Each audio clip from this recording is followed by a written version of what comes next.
Bismillahirrahmanirrahim. Assalamualaikum warahmatullahi wabarakatuh. Anak-anak, bagaimana kabar kalian di rumah? Semoga semua dalam keadaan sehat dan tetap semangat. Anak-anak, kita masih belajar di rumah. Oleh karena itu, yuk belajar dengan Ibu Puspa dari SD Negeri Bima. Yes, oke. Sebelum belajar, marilah kita bersama-sama berdoa terlebih dahulu. A'udzu billahi minasyaitonir rajim. Bismillahirrahmanirrahim.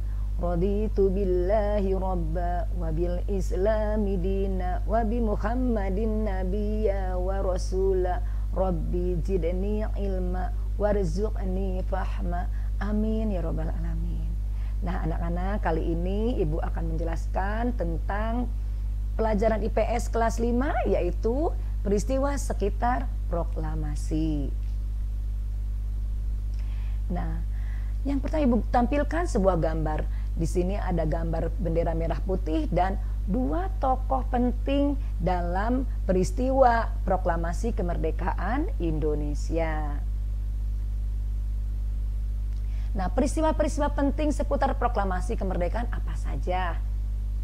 Yang pertama, diawali tanggal 6 Agustus 1945, kota Hiroshima dibombardir oleh tentara sekutu atas perintah Presiden Amerika Serikat.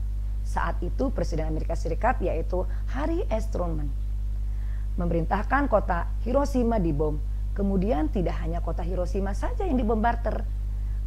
Keduanya tanggal 9 Agustus 1945 kota Nagasaki dibombardir kembali. Dengan kedua kota ini dibom oleh sekutu, Jepang merasa kalah dalam perang Perang Pasifik. Nah, anak-anak, dalam kepastian kalahnya tentara Jepang dalam perang Pasifik ini, yaitu tanggal 15 Agustus 1945 tanpa syarat dan perang dinyatakan selesai. Kekalahan Jepang ini didengar oleh Sultan Syahrir dan memberitahukan kepada Dr. Andes Muhammad Hatta. Pada tanggal 15 ini, negara Indonesia mengalami kekosongan kekuasaan dari penjajah. Keadaan ini dimanfaatkan oleh para pejuang kita untuk memproklamasikan kemerdekaan. Saat golongan muda, dari golongan muda yaitu yang seperti Wikana, Soekarni, dan golongan tua yaitu Ahmad Subarjo dan Soekarno memiliki konflik atas pelaksanaan kemerdekaan ini. Dari golongan muda menginginkan sesegera mungkin diadakan proklamasi kemerdekaan supaya kita terbebas dari penjajah. Sementara dari golongan tua ingin diadakannya rapat terlebih dahulu dengan PPKI. Akhirnya golongan muda mengadakan perundingan, mengadakan musyawarah untuk golongan muda malamnya tanggal 16 Agustus tepat pukul 12 malam. Tanggal 16 Agustus 1945 tepatnya pukul 4, pada golongan muda mengamankan Insinyur Soekarno dan Dr. Andes Muhammad Hatta serta Ibu Fatmawati dibawa ke Rengas Dengklok.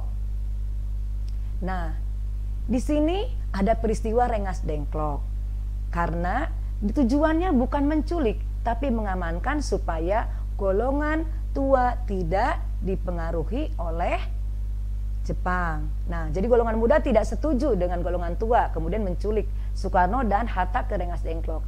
Jadi istilahnya tidak menculik tapi mengamankan supaya tidak tujuannya dipengaruhi oleh Jepang. Jadi di sini tujuannya agar Soekarno dan Hatta fokus dan tidak terpengaruh pemikiran lain untuk mempersiapkan kemerdekaan kita.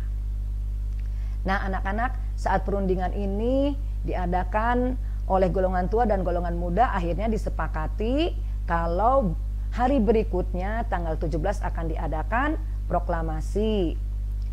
Nah, yaitu sebelumnya dibawa kembali Insinyur Soekarno dan Dr. Andes Muhammad Hatta serta Fatmawati dibawa kembali ke Jakarta dari Rengas Dengklok.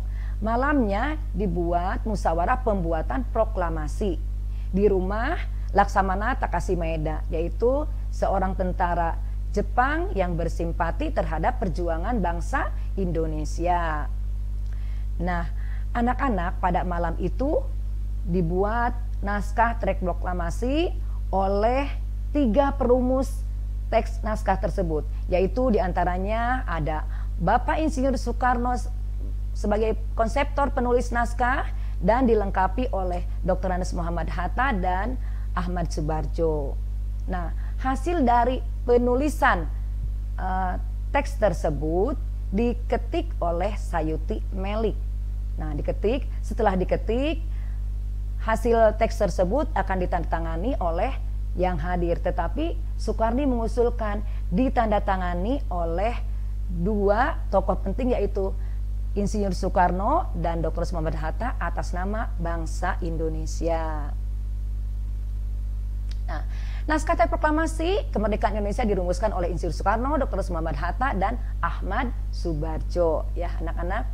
Nah, ini berikutnya diketik oleh Sayuti Melik, selanjutnya ditandatangani oleh Insinyur Soekarno dan Dr. Muhammad Hatta atas nama bangsa Indonesia, usulan dari Soekarni tadi seperti yang Ibu terangkan, ya.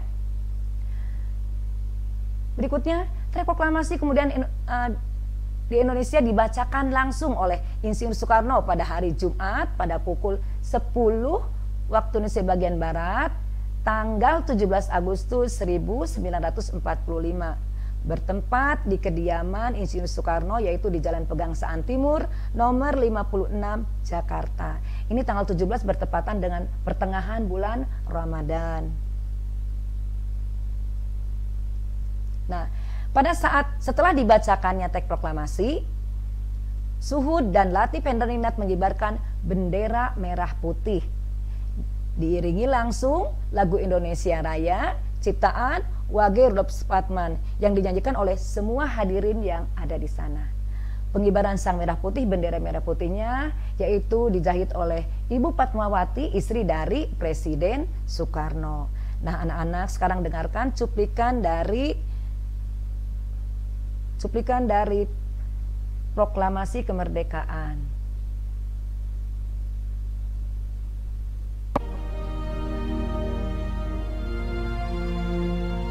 Proklamasi. Kami, bangsa Indonesia, dengan ini menyatakan kemerdekaan Indonesia. Hal-hal yang mengenai pemindahan kekuasaan dan lain-lain diselenggarakan dengan cara saksama dan dalam tempo yang sesingkat-singkatnya. Jakarta, 17 Agustus 1945, atas nama bangsa Indonesia, Soekarno Hatta.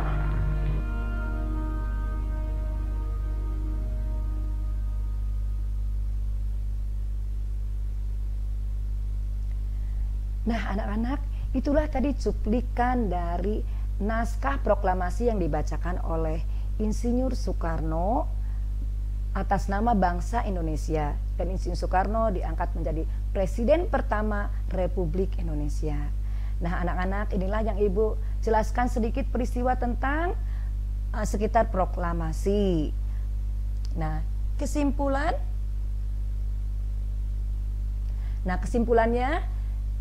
dari yang Ibu terangkan tadi, yaitu sejak tanggal 17 Agustus 1945, bangsa Indonesia telah menjadi bangsa yang merdeka, bangsa yang terbebas dari penjajah. Nasib bangsa Indonesia sekarang terletak di tangan bangsa Indonesia itu sendiri. Kemerdekaan yang telah kita raih bukanlah hadiah dari Jepang, melainkan diraih dengan perjuangan yang panjang oleh bangsa Indonesia.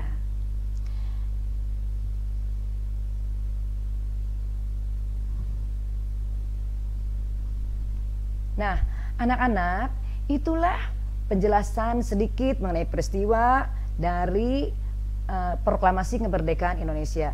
Mudah-mudahan